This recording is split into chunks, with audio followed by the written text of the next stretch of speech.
Zira stood alone on the edge of the spaceport, watching the ships come and go. Her violet skin shimmered faintly under the harsh lights, and her long silver hair was tied back with a scrap of old fabric. She looked like someone from the stars, because she was. She wasn't born on Earth. Zira came from a world far beyond the human colonies, where minds were connected like networks and thoughts could be shared without speaking. Her people were proud, powerful, and ancient, but none of that mattered now. She had been left behind. Her family had disowned her when she was still young, not because they hated her, but because she was different. She couldn't connect to the great mind link that all her kind used to think, speak, and feel together. It was like being deaf in a world where everyone communicated through sound. To them, she was broken. At first, they tried to hide it. They took her to scientists and healers hoping to fix what was wrong, but nothing worked. Eventually, they gave up.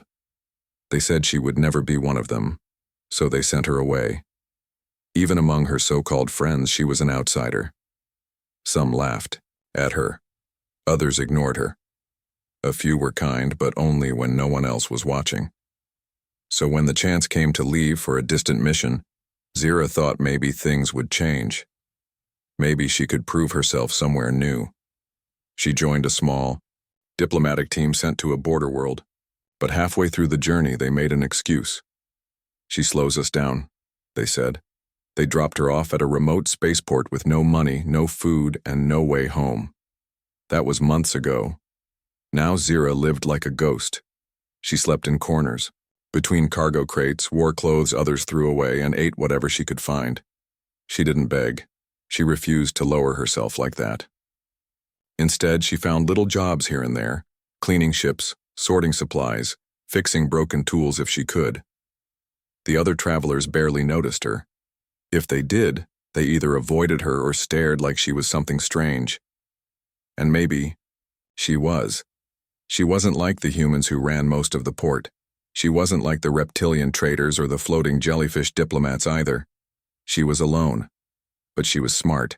She learned fast. She watched how people moved, how they spoke, how they trusted some and feared others. She studied the languages, even the ones not meant for her ears. She listened to music from Earth and read stories about humans who traveled the stars, fought monsters, and saved entire planets. She didn't know why, but those stories gave her hope. Sometimes, late at night, she would sit by the edge of the landing bay and look up at the sky. She imagined flying away in a ship of her own, meeting people who wouldn't judge her for being different. But dreams were free. Reality was not. Today, like every day, she searched for work. The spaceport was busy, more ships than usual. That meant more chances. She followed a group of workers into a maintenance hangar, hoping to get picked for a shift. "Hey!" someone shouted. "You again?" It was a tall human man with a tool belt around his waist and grease on his face. He frowned when he saw her. "I can help," Zira said quickly. "I fixed 2 engines last week." He crossed his arms. "Yeah, well, we're full today. Go bother someone else." She didn't argue.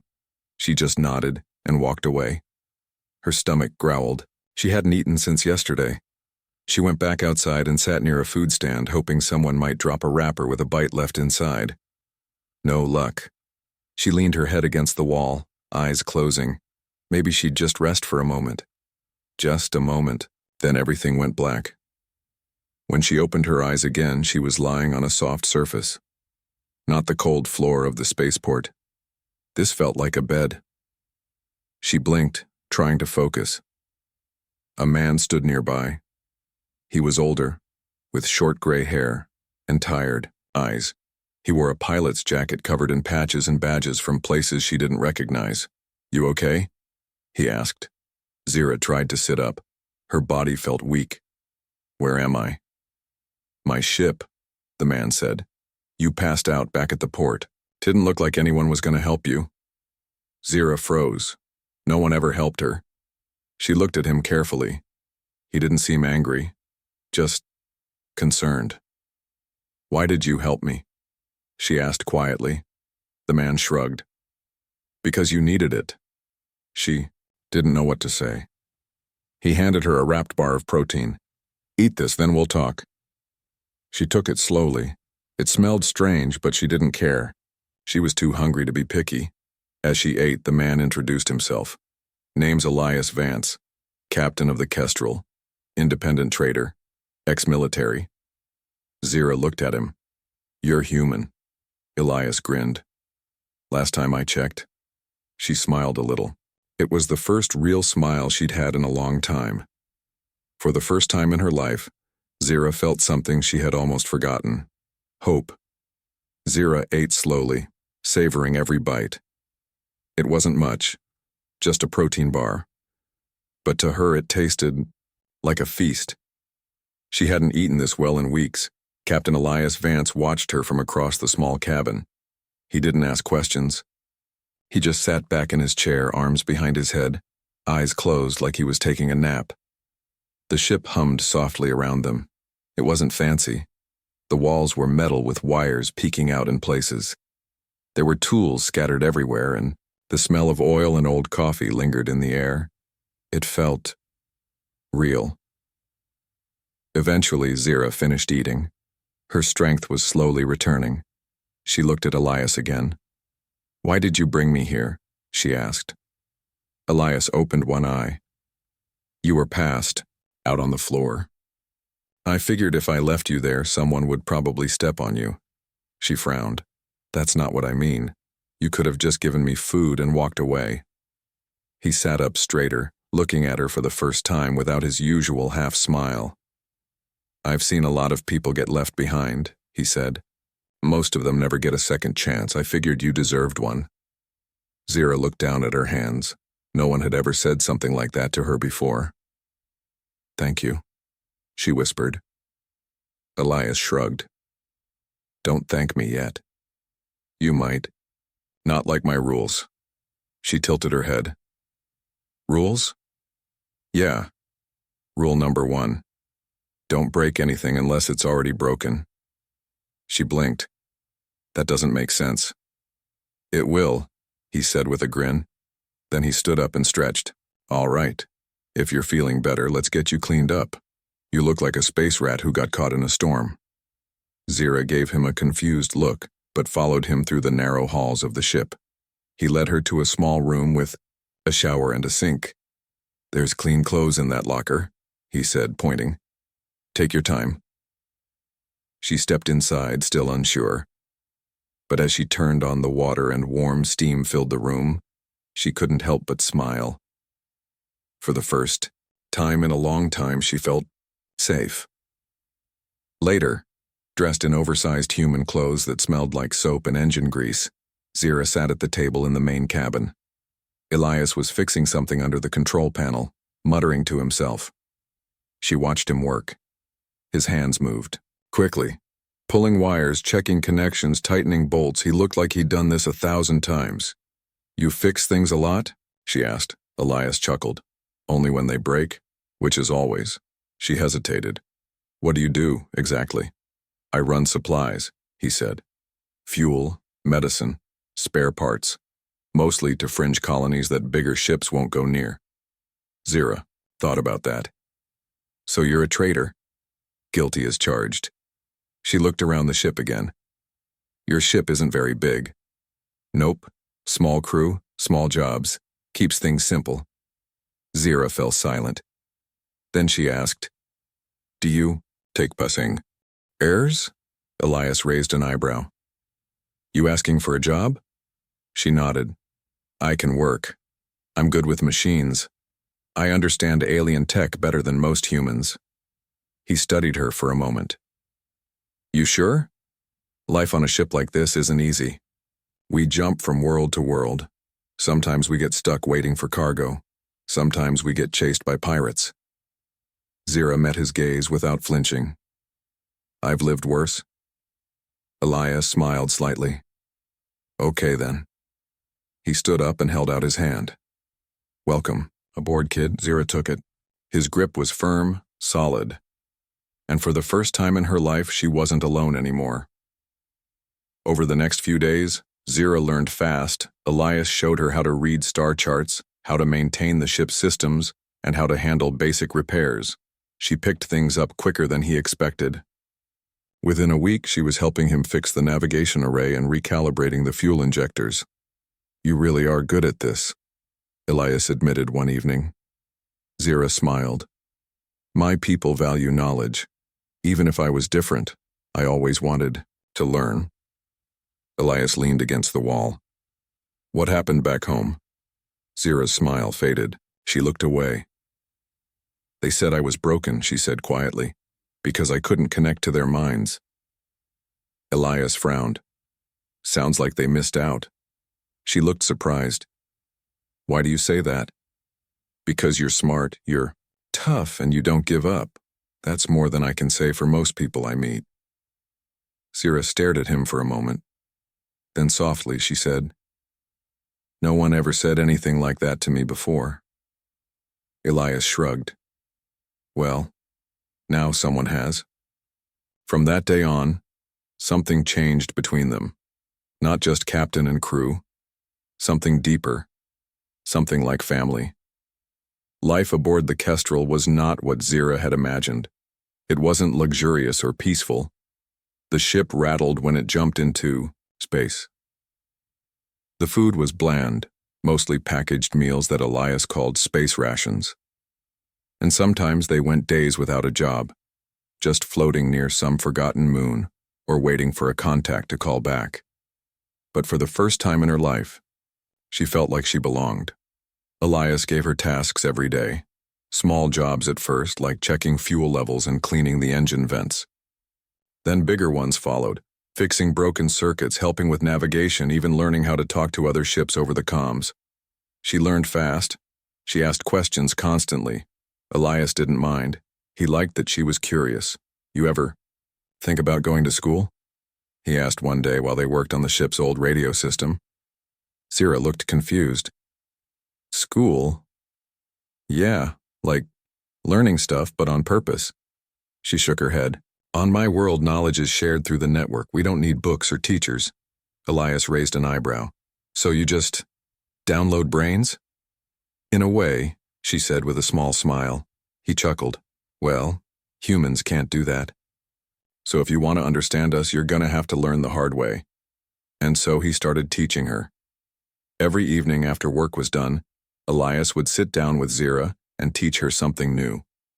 At first, it was Earth languages, mostly English since that was the most common among traders. She struggled with slang and idioms but picked up grammar quickly. Then came history. Elias told her stories of Earth, wars, explorers, scientists, and rebels who changed the world. She loved those the most. "Humans fight each other," she said once. "But then they also build things together. You are complicated." Elias grinned. That's one word for it. He showed her music, movies, and even taught her how to play a card game called space poker. She lost every time, but laughed more than she had in years. Through it all, Elias never pushed her. He let her go at her own pace. If she wanted to stop, he respected that. If she got sad or quiet, he gave her space. And slowly she began to open up. One night, as they sat in the observation deck watching stars pass by, she finally spoke about her past. "My people believed I was useless," she said softly. "They thought I could never be part of them because I couldn't connect to the hive mind." Elias looked at her, his face calm. "You know what I see when I look at you?" She shook her head. "I see someone who survived being thrown away. Someone who doesn't give up. Someone who learns faster than most adults I've met." Zira looked down. "I just wanted to matter." Elias leaned back in his chair. "You do. You always did. You just needed someone to tell you that." She didn't say anything for a long time. Then quietly she whispered, "Thank you." Elias smiled. "Anytime, kid." A few weeks later, their first real test came. The Kestrel arrived at a mining colony on the edge of human space. Their job was simple: deliver medical supplies and pick up a data drive from a scientist working there. But when they landed, something was wrong. The place was silent. No workers greeted them. No lights blinked on the control tower. Just wind and dust moving across the landing pad. Elias frowned. This isn't right. They stepped off the ship cautiously.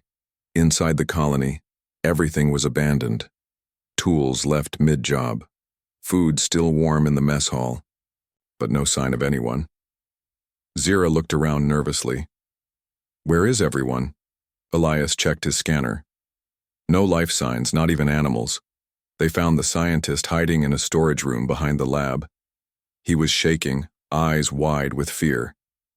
They took them, he whispered. Outsiders. They came in the night, didn't speak. Just took everyone. Elias tightened his grip on his sidearm. What did they look like? The man swallowed. Like shadows. Tall. Quiet. They wore black armor. Not human. Zira stiffened. Elias turned to her. You know what they were? She nodded slowly. Yes, they're called the Varkari, a warrior species. They hunt intelligent beings for trophies. They don't ask questions, they don't take prisoners. Elias cursed under his breath. The scientist handed him the data drive with trembling hands. Take this, please. It has everything I learned about them. Maybe someone can use it. Elias took it. We'll make sure someone does. As they walked back to the ship, Zira looked at Elias. We should help, she said. He stopped. We don't even know where they went. We can find out, she said. Their ships leave energy trails. If we scan the sky, we might catch something. Elias studied her. You sure about this? Zira nodded. They took people. We can't just leave. For a moment, Elias said nothing. Then he smiled. All right, he said. Let's go find some bad guys. The Kestrel flew silently through space, its engines humming as it followed a faint energy trail left behind by the Varkari ships. Inside the cockpit, Zira sat at the navigation console, eyes scanning lines of data while Elias piloted the ship with steady hands. They had been tracking the trail for 2 days. Zira tapped a few buttons and looked up. Still no signal from the colony. No life signs. Elias nodded without looking away from the controls. If they took everyone, we need to find where they went before it's too late. Zira hesitated. We can't fight them alone. I know, Elias said. That's why we're not going alone. Zira gave him a confused look. Elias grinned. Time to call in some old friends. A few hours later, the Kestrel docked at a small hidden station orbiting a gas giant. It was called Outpost Theta, a place most traders avoided unless they needed something dangerous or illegal. Zira looked around nervously as they walked through the crowded halls. Creatures of all shapes and sizes moved past them, some tall, some short, some that didn't even seem solid. This place is strange, she whispered. Elias chuckled. Welcome to the edge of known space. He led her into a dimly lit bar filled with smoke, music, and voices speaking in a dozen languages. At a corner table sat 3 figures waiting for them. Captain Vance, said a tall, feline-like being with glowing green eyes and metal claws. You're late, Elias smirked. Traffic. The cat being stretched and stood up. His name was Rexar, a former mercenary with cybernetic limbs and a love for explosives.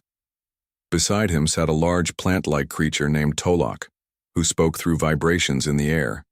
He was a diplomat from a peaceful species, but could punch through steel if needed. The last one was floating, a small round drone covered in blinking lights and armed with a surprisingly loud voice. I told you he'd show up, the drone buzzed. I always knew he would. Elias rolled his eyes. Hey, Bolt. Bolt spun in the air happily. Did you miss me? Nope. Zira watched the group with wide eyes. Who are these people? Elias leaned closer. This is our new team. She looked surprised. We have a team now? Now we do. Back on the Kestrel, the crew worked together like they had done this 100 times. Rexar checked weapons, Tolok studied maps, and Bolt hacked into old military files trying to find any record of the Varkari. Zira helped wherever she could, mostly working with tech systems and translating alien signals. At one point, she noticed Rexar watching her closely. "What?" she asked. He tilted his head.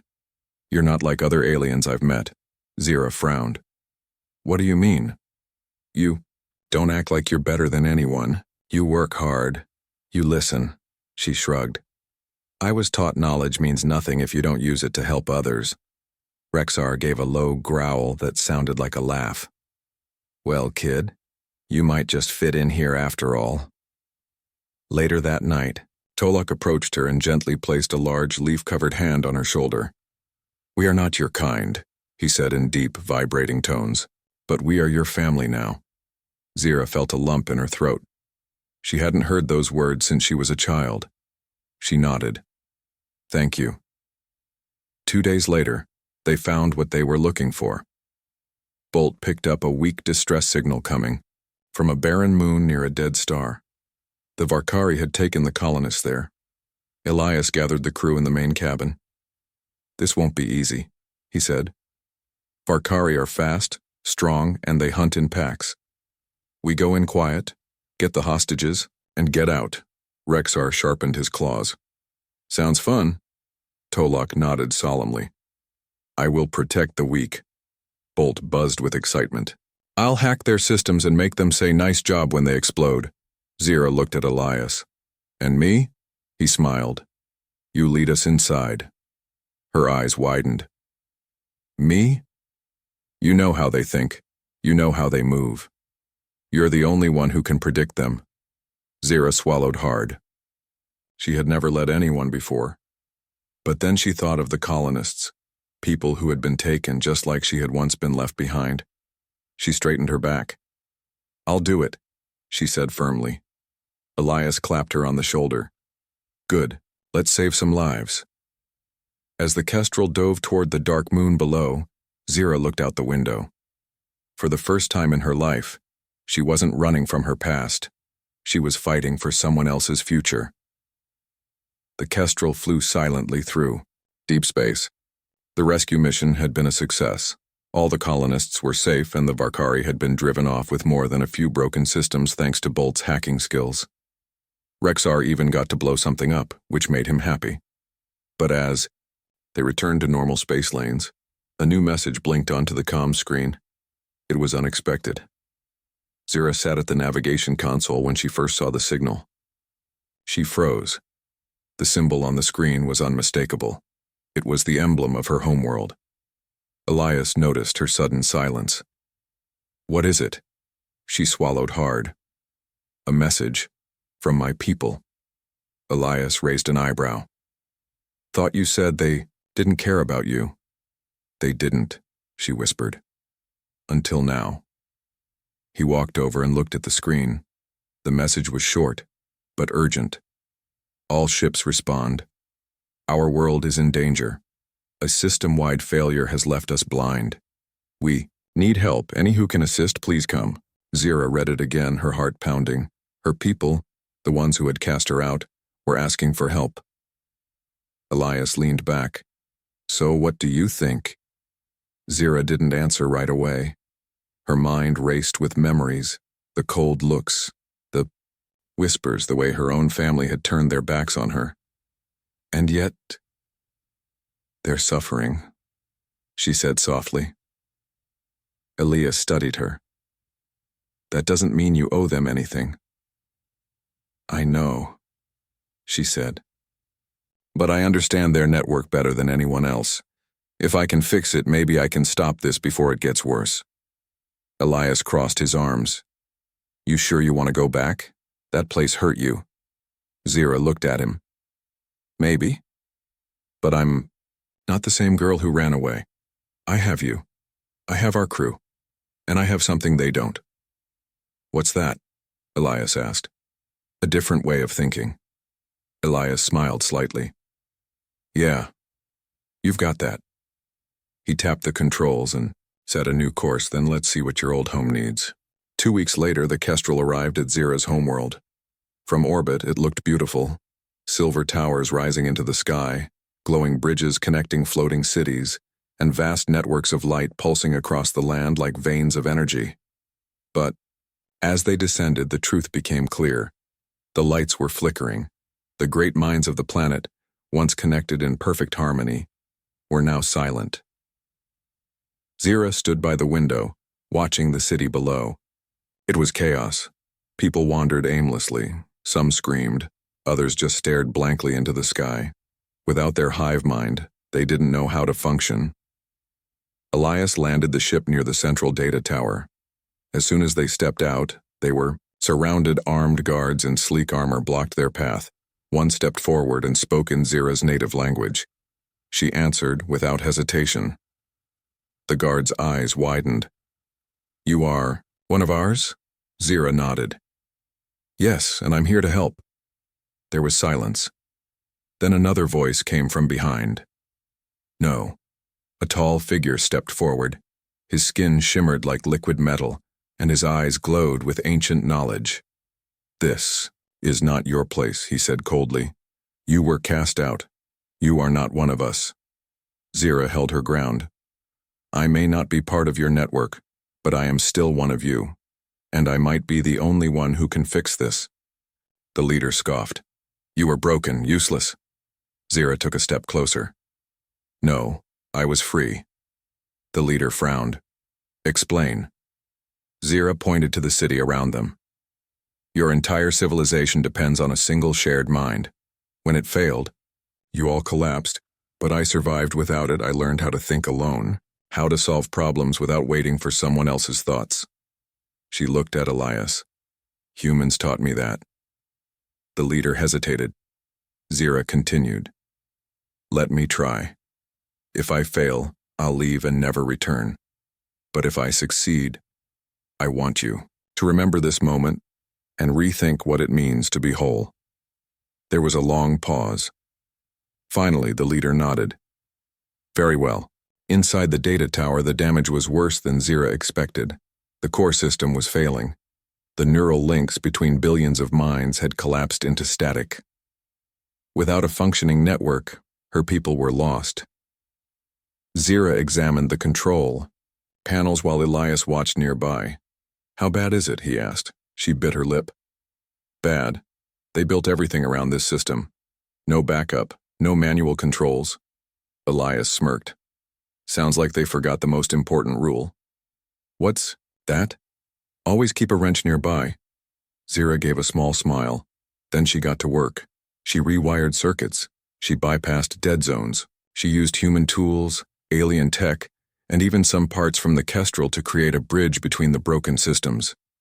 It wasn't perfect, but it was enough. Hours later, the lights flickered back to life. The city stirred. The people began to move again. And for the first time in days, the great minds of her world could feel each other once more. Not fully restored, but stable. Zira stepped back, exhausted. Elias clapped her on the shoulder. "Told you humans had good ideas." Zira looked up at him, tired but proud. "I did." "It," she whispered. Elias grinned. "No, we did." Lights flickered back to full brightness. People moved with purpose. Minds once lost in silence were now whispering, then speaking, then thinking together again. But not everything was fixed. Zira stood in the center of the great data tower, surrounded by her people, leaders, scientists, elders, all watching. Her like she was a ghost from the past. She had saved them, and yet they didn't look grateful. A tall alien stepped forward. His skin shimmered like liquid silver, his eyes glowing with cold judgment. "You," he said, voice sharp as steel. "You were cast out for weakness." Zira held her ground. "I was cast out because I was different." The elder looked at the others. "You may have restored part of our network, but you are still not one of us." Elias, standing behind Zira, crossed his arms. "She's the reason your whole planet didn't go dark." Another leader spoke, this time with softer tones. "We do not deny what she has done, but she is no longer part of our people." Zira took a deep breath. She had known this might happen. Still, hearing it hurt. I never asked to be part of your world again, she said. I only came here to stop your collapse. The elder nodded slowly. Then your task is complete. You may leave. Zira turned to walk away, but then another voice called out. Wait. Everyone turned. It was a young girl, no older than Zira had been when she was sent away. Her eyes were wide with wonder. You're like me, the girl whispered. Zira stopped. The girl stepped forward, trembling slightly. I can't hear the others either. Gasps filled the room. The elders looked shocked. One of them frowned. That's impossible. The girl looked up at Zira. I tried to hide it. I was scared. But now I know I'm not alone. Zira walked back toward her. Kneeling down, she placed a gentle hand on the girl's shoulder. You're not broken, she said softly. You just think differently. The crowd murmured. Zira stood and faced the leaders again. There are more like us. Maybe not many. But there are some who don't belong to the hive mind. And if you keep treating them like they're useless, you will lose them too. The elder's face was unreadable. What would you suggest? Zira looked at Elias, then back at the crowd. I didn't fix your system the way you wanted. I used human tools. Alien tech. My own way of thinking. She paused. Maybe it's time you learned that being different isn't a flaw. It's a strength. Silence followed. Then, slowly, the elder gave a small nod. We will consider your words. It wasn't much, but it was something. Back on the Kestrel, Zira sat quietly in the observation deck. The planet was shrinking behind them, fading into the stars. Elias entered and leaned against the wall. You okay? He asked. Zira nodded. I did what I came to do. He smiled. Yeah, you saved a whole world. She looked at him. They still don't see me as one of them. Elias shrugged. Doesn't matter, you don't need their approval. She tilted her head. Why do humans always say things like that? He chuckled. Because we've been told no more times than we can count. And we kept going anyway. Zira thought about that. Then she smiled. Thank you, she said. Elias raised an eyebrow. Again? For everything, he waved a hand. Don't mention it, or wait, actually mention it. I like being appreciated. Zira laughed. For the first time since returning home, she felt free. Later that night, the crew gathered in the main cabin. Rexar sharpened his claws. So, Captain, what's next? Elias looked at Zira. That's up to her. All eyes turned to her. Zira blinked. Me? Bolt buzzed excitedly. Yes, you're officially part of the team now. Tolok nodded. You fought beside us. You led us. You saved lives. Zira looked around at them. The feline mercenary, the plant diplomat, the floating AI, and the human captain who had given her a second chance. This was her family. She took a deep breath. There's a lot more out there, she said. People who need help.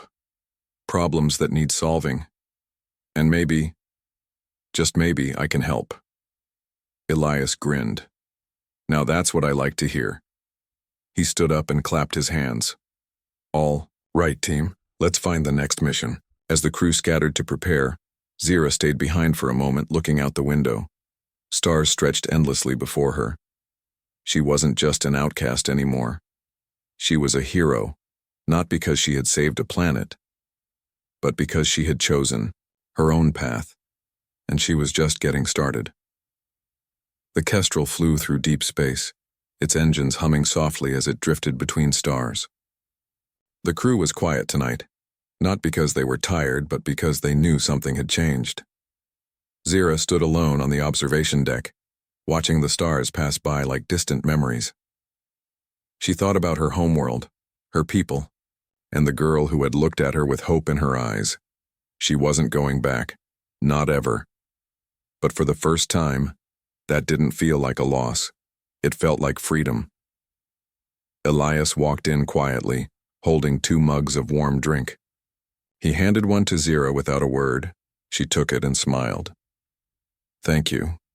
He leaned against the railing beside her. "You okay?" She nodded slowly. "I used to think I was broken, that my people were right to send me away." Elias sipped his drink. "And now?" Now she looked out at the stars with new eyes. "Now I know I was never broken," she said. "I was just built for something more." Elias grinned. "That's the spirit." They stood in silence for a while, just listening to the soft hum of the ship and the quiet breath of space beyond the glass. Then Zira turned to him. "You gave me a second chance," she said. "Why?" Elias thought for a moment before answering. "I've seen a lot of people get left behind," he said. "Most of them never got a hand when they needed one. When I saw you lying there all alone and I couldn't just walk away." Zira looked down at her hands. "No one else would have." Elias nudged her shoulder gently. "Well, I did. And now look at you." She smiled. "I saved a planet. And helped a lot of people along the way," Elias added. Zira looked at him. "I don't know how to thank you." Elias waved a hand. "Don't need thanks. Just keep being awesome." She laughed. Then the ship's comms buzzed. Bolt's voice crackled through.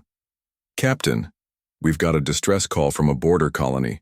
Looks like a supply ship went missing. They're asking for help." Elias raised an eyebrow. "Another mission already?" Zira stood up straighter. "Let's go." Elias smirked. "That's what I like to hear." Back in the main cabin, the rest of the crew was already preparing. Rexar sharpened his claws. "Finally, something to do." Tolok checked his gear. "We will protect those in need." Bolt spun in midair excitedly. "I'll hack their systems and make them say nice job again." Zira joined them, feeling stronger than ever. Elias clapped his hands. "All right, team, listen up. This is a simple rescue mission. We find the missing ship, locate the survivors, and bring them home." Zira stepped forward. "I'll help lead the search." Elias smiled. "Good, let's move." As the Kestrel jumped into hyperspace, Zira sat near the window watching the stars blur into streaks. This was her life now, not as an outcast, not as someone broken, but as a hero. Days later, they found the lost ship. It had crashed on a remote moon, damaged, but still intact. A small group of survivors had been hiding from local predators, surviving off scraps and old rations. When the Kestrel landed, Zira was the first one out. She scanned the area quickly, then spotted movement in the trees. "Stay back." A voice, called as Zira raised her hands. "We're here to help." A young boy stepped out holding a makeshift weapon. His face was dirty, his clothes torn. Behind him, others followed. Men, women, even children. Zira lowered herself to one knee so she could look the boy in the eye. "It's okay," she said gently. "You're safe now." The boy stared at her. "You came for us?" "We always do," she said with a smile. Behind her, Rexar and Tolok moved forward to help. Bolt hovered above, scanning for danger. Elias walked beside Zira, watching as the survivors slowly realized they had been saved. Later, aboard the Kestrel, the rescued passengers rested while the crew worked. Zira sat with the boy who had greeted them. "You're not human," he said. "No," she admitted. "But humans taught me what it means to care." The boy looked at Elias, who was fixing a broken console nearby. "He looks tough," the boy said. Zira smiled. "He is. But he's also kind." The boy looked back at her. "Are you a hero?" Zira paused. Then she nodded.